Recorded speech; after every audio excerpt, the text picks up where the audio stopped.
Welcome to another edition of Living Simply and Fun. I'm your host, Rita. That's Aaron, and Moppy's right here sleeping. He's had a hard day for the last couple days. While you start, I misplaced something. Not ready again. Excuse me, I don't have my towel, you frickin'. Okay, that's fine. Oh, she needs to get her ashtray. Can't very well smoke without it. How am I supposed to have an ashtray? So, in this video, we will be reviewing the Gurkha Special Ops, and again, this is the SRS limited edition, and we'd like to thank Johnny Stix for this. We get to try compliments of him. And we look forward to this. Not a huge fan of Gurkhas, but Gurkha's hit and miss in my opinion. There's some that we really like, and they used to be a really good brand. I'm gonna have to keep the band.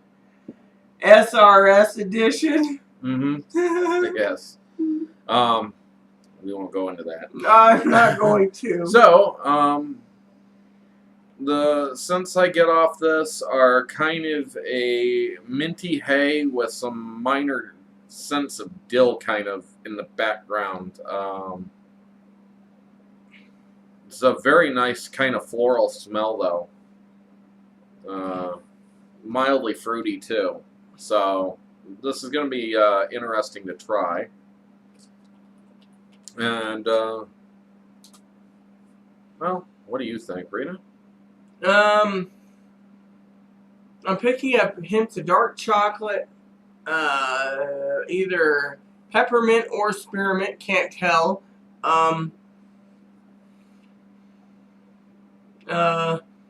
Earth sensations. I would say,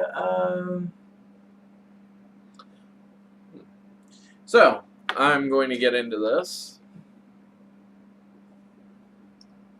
There we go. Yes, I'm looking for something.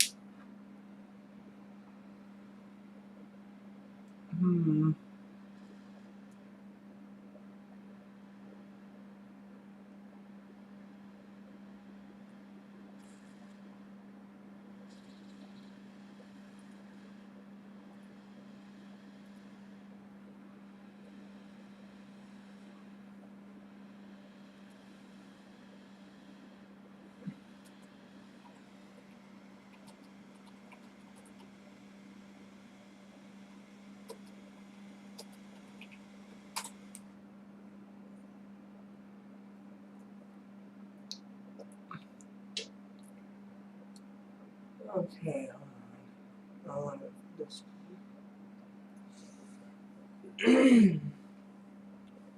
Okay, so because we usually do this, I took the liberty. That's why I apologize. The Gurkha, is this the one where special editions?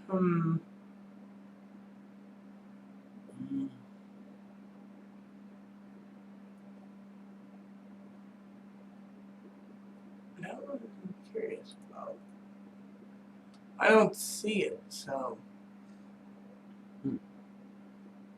But I am interested in seeing that.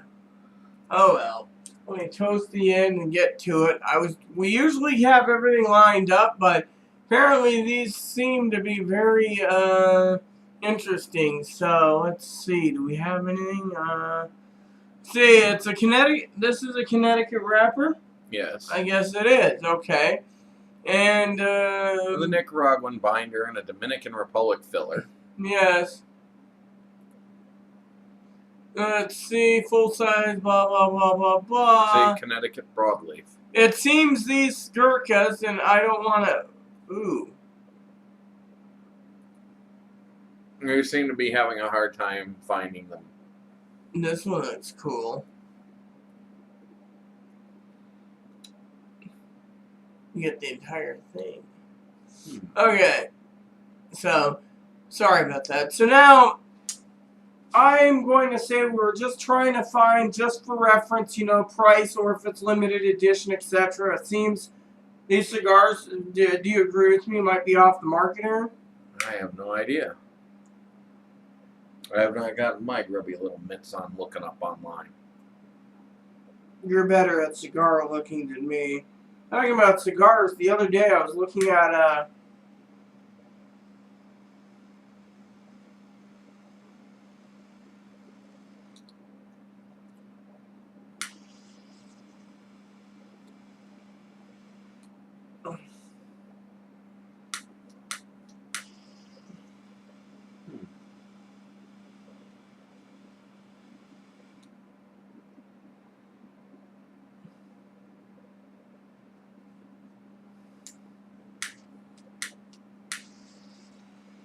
Complications. so.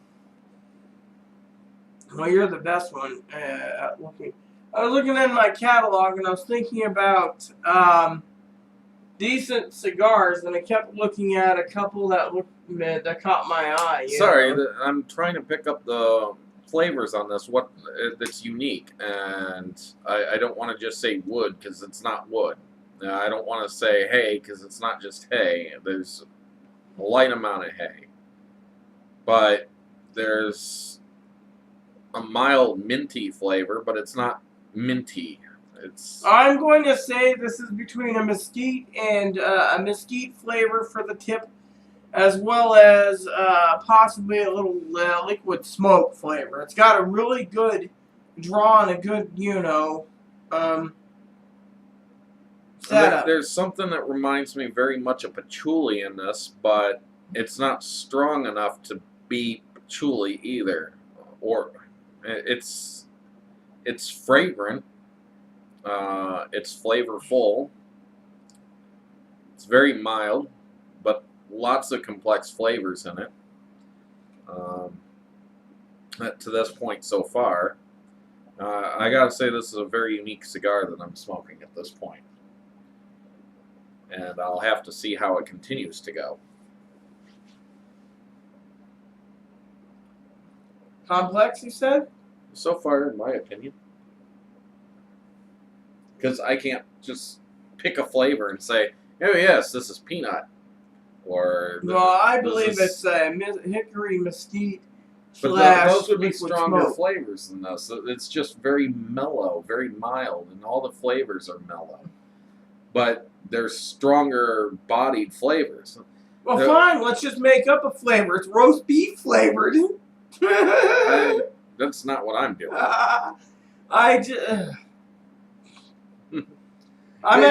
You could do that if you wish. No. I'm just saying, No, because the mint kind of fits the best, but the patchouli, as I said, that would be a very strong flavor in a cigar, and this is so mild that the flavor's kind of sort of there, but it's not strong enough to say that's what it is. There's a slight nuttiness to it, but again, the nut flavor, the nuttiness is so mild that it's very hard to say what nut, because it's not bam in your face, as Emeril Lagasse would say, bam. Well, it's not there. It's not bang right in your face. Subtleties. This tastes like BC wood.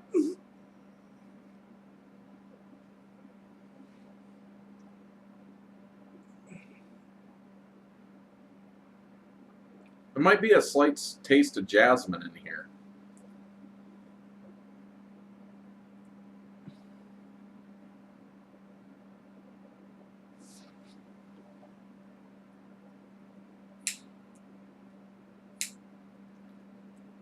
I'm going to go with light hay, very mild jasmine, a hint of patchouli and mint, and just a dab of mint as the main flavors I'm picking up. It's kind of floral, but woodsy at the same time. But again, very mild. I'm picking up mild body too, but I'm picking up, peppermint spearmint, maybe a little parsley, and just, as Aaron said, there's some flavor in there that is even for me I'm stumped with. I just can't put my finger on it. It's a very nice combination. Anyways, we'll get back to you in the middle third here. So hold on 1 second and we'll be back. Welcome back to halfway point of the Gurkha Spec Ops SRS. Yes.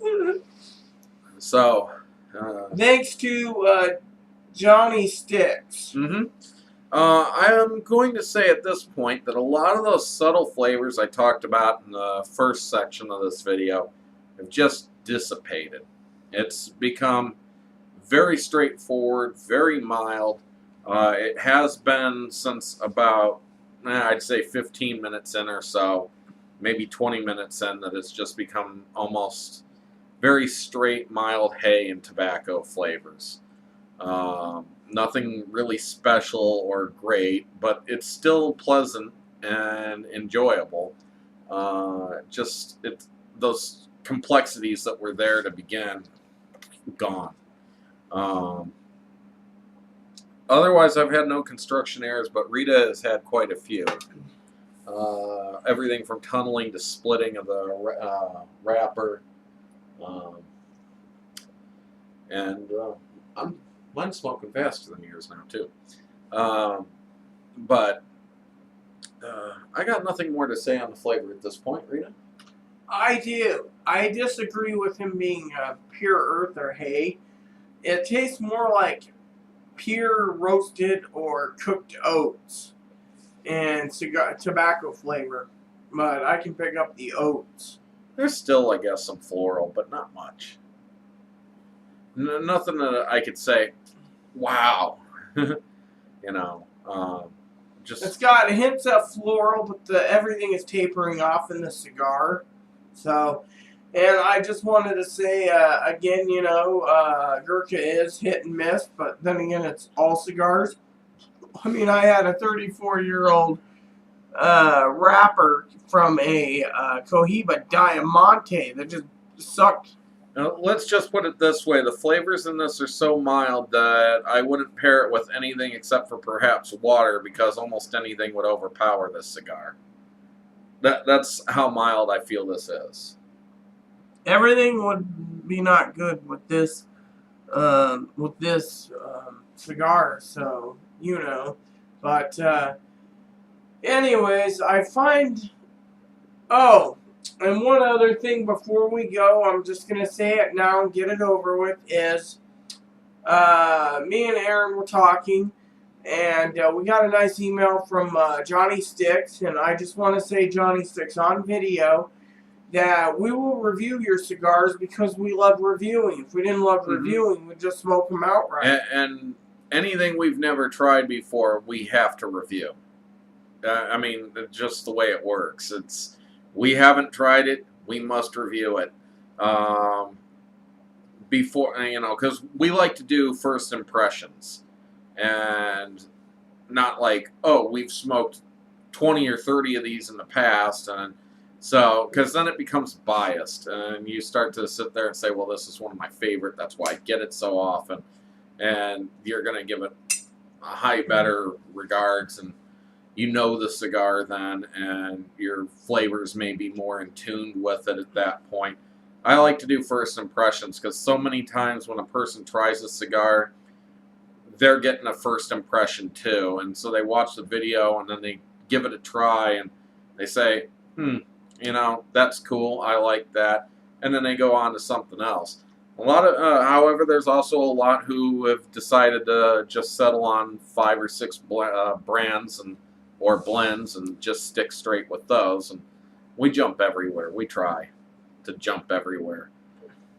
Cigars are more fun that way. I find them entertaining to always be like, what can I try new now? It's like getting into trouble in a way. Yes, I was browsing cigars last night just for fun to see if there's anything I could get later in the month. Check CBITs.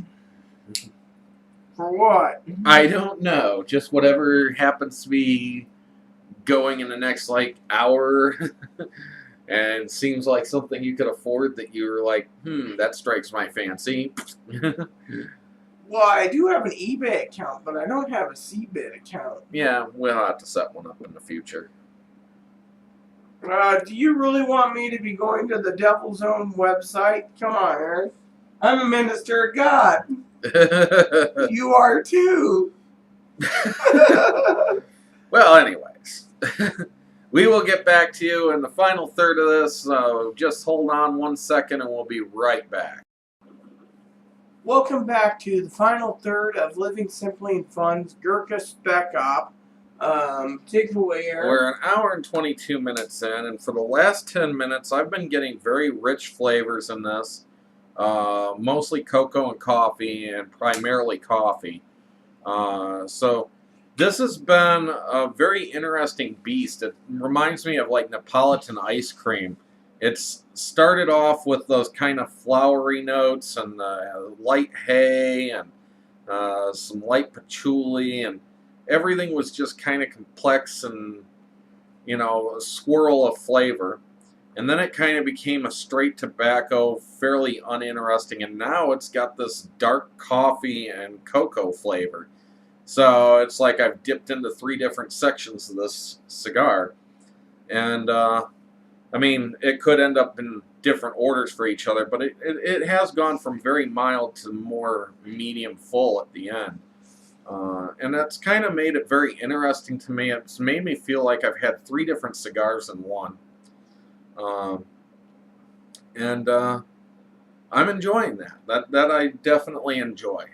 And the price point on these is about $5 a stick, which the flavors are enough there to actually make it worthwhile as a $5 stick.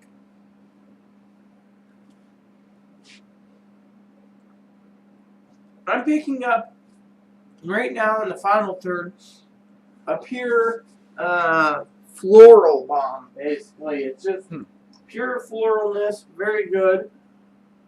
So you're getting floral at the end instead of the coffee. Yes. I'm also going to say this is a very medium to full bodied. It transitioned nicely. And, you know, this cigar, in my opinion, if it wasn't for the construction errors, I wouldn't have a complaint about it. Well, that's your typical Gurkha. They're hit and miss when it comes to construction. I half wonder sometimes that they hire just anybody off the street to be their tercidors. Like, oh, you're a new tercidor? Fine, we're still going to have you work here. Oh, you've been doing this for 20 years? You're going to be working next to this guy who just started yesterday and never did it. And so you get one rolled by the guy who's never rolled cigars before and one rolled by the guy who's been rolling for 20 years. And now you get a box with a mix match, and so some of them suck in their construction and some of them are great in their construction. I think that's kind of what happens with Gurkha. At least that's the only explanation I can think of. I wanted to say to Johnny Stix, thanks for the emails. We were browsing cigar bid. You have anything to say about that, Aaron? I could get addicted to that site, I think. That might not be good. But, anyways, another thing is we're going to change things up with this video. We're not going to do our overall ratings anymore. For one, we were already sitting there like, well, you know, we keep giving these ratings of very high 9s and 10s, and we seem to enjoy almost everything we try. And the recommendation came across that, you know, if you give a good rating to something and you really like it and somebody else really hated it, it could be the end of them watching your stuff. And on top of that, it just felt repetitive to pretty much be giving those ratings, and I rather actually do it this way, and it makes more sense. And I'd been contemplating something similar, but I didn't think to cut it out altogether. But I'll still tell you whether I recommend it for the price point. And For the price point, this is, I still recommend this. At least worth one try. My turn? Mm-hmm. For the price point, I recommend you try it. Like Aaron was saying, you know, we jump around a lot for various cigars, so, you know, for me, and this is the golden rule just for Gurkha, in my opinion, it's hit and miss. And if you see some that are discounted or closed out or clearanced, it can be hit and miss too. They could be hit, you know, so just remember One thing, that. though, that's really cool about these Spec Ops, though, is that they come with a humidor box, and they also come with a fairly nice-looking knife in it. And I could see getting myself one of those humidor boxes for transporting or whatever, particularly at long distances. It's not something I'd use around home every day, but it's like a giant herfador. And then it's got foam on top that holds the knife. That's kind of actually really cool, I guess. And it's only $100 for, I think it's 20 cigars or 21 cigars and a knife and the herfador. That's actually really cool, I guess. So it seems almost worthwhile to just get a box of these at some point if you can afford a box. Done? Mm-hmm. Please add and subscribe. Please post comments, leave feedback, suggestion, and And enjoy enjoy every puff.